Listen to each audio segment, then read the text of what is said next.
Hai gengs, kalian tahu nggak tentang vaksin COVID-19? Sejak beredarnya vaksin COVID-19 di Indonesia, kita seringkali mendengar mengenai stigma-stigma negatif yang akhirnya menyebabkan ketakutan masyarakat serta ketidakmauan masyarakat untuk melakukan vaksinasi. Daripada kalian bimbang atau kalian bingung nih, sebenarnya vaksinasi itu apa sih? Vaksin COVID-19 itu apa sih? Serta bagaimana kejelasannya? Yuk, kita cari tahu tentang fakta vaksin COVID-19 lebih lanjut. Yang pertama, vaksin itu apa sih? Vaksin merupakan upaya dalam pemberian suatu antigen, biasanya berupa virus yang telah dimatikan atau dilemahkan. Fungsi vaksin sendiri itu untuk memicu tubuh kita membentuk antibodi untuk mengenali dan melawan saat kita terkena penyakit. Sebenarnya, tubuh kita sendiri sudah memiliki sistem kekebalan yang dapat terbentuk secara alami. Lalu, kenapa kita perlu vaksin? Untuk infeksi virus corona itu, dia memiliki daya kematian dan resiko penularan yang sangat tinggi. Oleh karena itu, sistem kekebalan tubuh alami aja itu ternyata nggak cukup loh untuk menanggulangi hal itu. Perlu adanya sistem kekebalan tubuh yang jauh lebih kuat, yaitu melalui vaksinasi. Nah, kalian tahu nggak sih di mana vaksin itu dia akan membentuk antibodi. Nah, fungsinya ini tuh nanti dia akan perang tuh ngelawan si virus corona, sehingga risiko kematian dan daya penularannya akan menjadi lebih rendah. Untuk vaksin di Indonesia menggunakan vaksin corona yang bernama CoronaVac, di mana CoronaVac ini diproduksi dari perusahaan obat China yang bernama Sinovac. Nah, Sinovac ini dia tidak mengandung virus hidup ataupun virus yang dilemahkan, dan juga Sinovac ini sudah lulus dalam tahap uji klinis, sehingga Sinovac ini aman dan dapat digunakan. Jadi nggak perlu khawatir ya teman-teman. Jadi apakah vaksin itu juga bisa mengobati COVID ya? Tentu saja tidak. Jadi vaksin itu untuk mencegah, bukan untuk mengobati.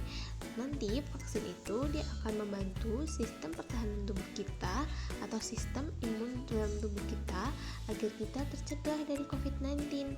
Jadi bukan untuk mengobati ya. Kalau untuk mengobati itu harusnya dikasih obat. Terus kenapa sih orang terkena COVID terus dikasih obat? Nah, sebenarnya untuk pemberian obat pada pasien COVID itu dia tidak bertujuan untuk menyembuhkan loh, tapi dia bertujuan untuk menghilangkan dari gejala-gejala COVID yang ada seperti batuk, terus flu, kemudian pusing, terus nyeri-nyeri, demam, diare, dan masih banyak lagi. Terus kalau misalkan kita udah kena COVID, itu perlu nggak sih dilakukan adanya vaksinasi? Tentunya tidak. Karena apa?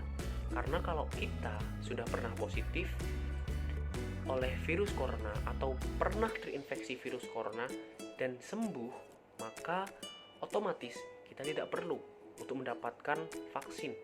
Karena apa? Karena di dalam tubuh kita atau di dalam badan kita itu sudah terbentuk yang namanya antibodi, karena kita sudah pernah terinfeksi oleh virus COVID-19. Nah, lalu kalian penasaran gak? Siapa aja sih yang tidak boleh diberikan vaksin? Orang-orang yang tidak boleh diberikan vaksin adalah mereka yang memiliki sistem imun yang rendah atau bisa kita sebut sebagai immunocompromised.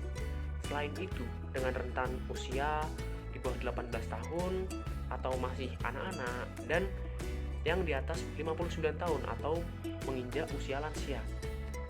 Terus ada lagi nih, wanita hamil, karena nanti akan berefek pada anaknya serta ibu yang masih menyusui, karena bisa saja vaksin itu nanti akan berefek juga kepada sang bayi melalui air susu ibu, dan orang-orang yang memiliki rentang usia 18 hingga 59 tahun akan tetapi mereka memiliki penyakit penyerta.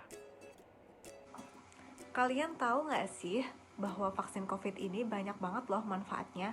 Salah satu contohnya yaitu herd immunity, di mana dalam satu populasi jika sudah banyak orang yang divaksin akan membuat komunitas tersebut jadi lebih kebal terhadap virus ini.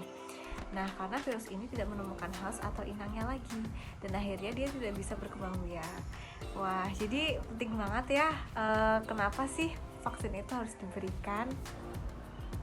Dari fakta-fakta tadi, kita tahu bahwa vaksin COVID-19 membawa banyak manfaat, tidak bagi diri sendiri saja, tapi juga bagi banyak orang.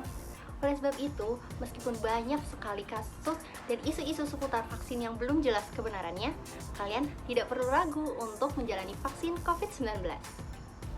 Yuk bersama-sama putuskan rantai penyebaran COVID-19 melalui vaksinasi.